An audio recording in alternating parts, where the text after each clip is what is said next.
we're doing well over here now. Okay. So All right, John, ask, answer, or do both. I'd love to do both.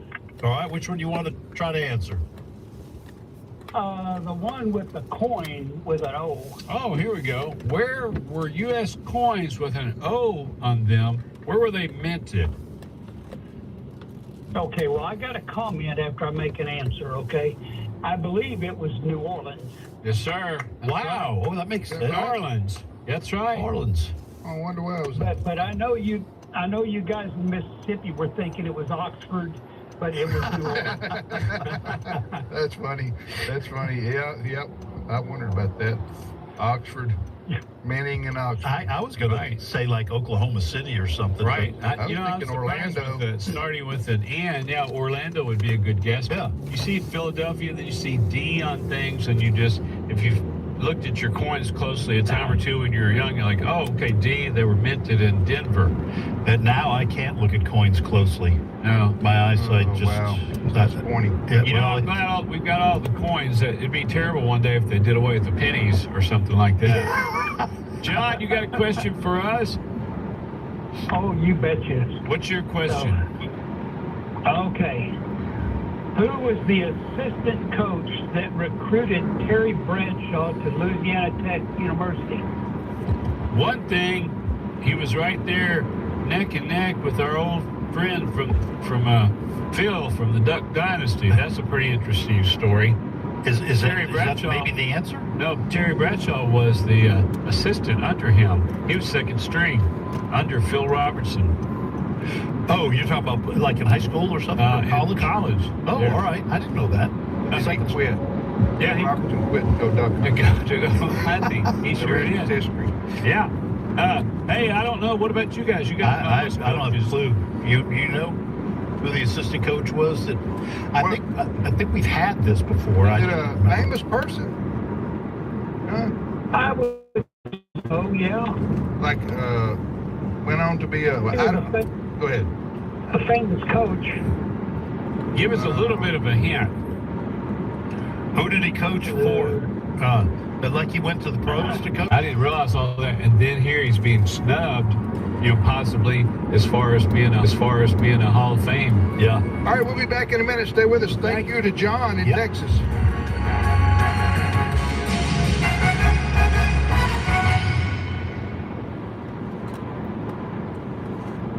It's my turn. Here is your host for My Turn, Don Wildman. In the book of Psalms, there's one short verse that says, "Great is our Lord and abundant in power." Back in the second half of the 19th century, there was a soldier by the name of Lew Wallace. He was a general for the Union forces during the war between the states. Lew Wallace was also a lawyer and a statesman of some note. He served as governor of the New Mexico Territory from 1878 until 1881, and as a minister to Turkey from 1881 to 1885. Like many others, Lew Wallace found that as a grown man, he had no religious beliefs. He often thought about this, especially when he was around some others who were strong in their belief. He even talked to Robert Ingersoll, the well-known atheist, for hours at one time. Ingersoll tried to prove to Wallace that the Bible was an unworthy book. Following a visit with some friends, Wallace spent some time in deep thought about what the friends had discussed. God, Christ, the Bible, etc. Somehow Wallace had felt left out in the conversation, and the reason was simple. He knew very little about the subjects. Following that conversation, Wallace made up his mind to write a book about what his friends had been talking about. The reason he decided to write a book was that he might make an in-depth study of the Bible. You see, he knew that unless he had some primary reason to study the Bible, that his study would be haphazard and would soon end. So for the next several years, Lew Wallace spent what time he could reading and studying the Bible. He read books related to the Bible, books that put light and understanding on the Bible. He also read books that shed light on the times during which certain events in the Bible took place. In In fact, for more than 7 years, Lew Wallace worked on his book. He developed his theme around the life of Christ.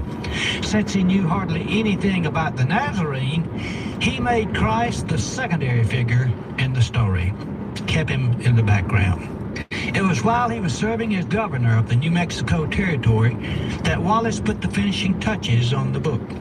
It wasn't a pleasant time to write for the governor, especially since his life had been threatened by none other than Billy the Kid himself. Soon the book was finished. It was to become one of the most famous books ever written. Wallace named it Ben-Hur. It was translated into several languages. In 1927, it was made into a motion picture. In 1959, it was reshot, this time into one of the most spectacular motion pictures made up to that date. The book Ben-Hur still enjoys good sales even today. But the most important thing about this story is that Lew Wallace, the unbeliever, became Lew Wallace, the believer, because of the research on the book Ben-Hur. Many indeed are the paths the Nazarene uses to speak to us. This has been My Turn with Don Wildman, a production of the American Family Association. In him, we were also chosen, having been predestined according to the plan of him who works out everything in conformity with the purpose of his will.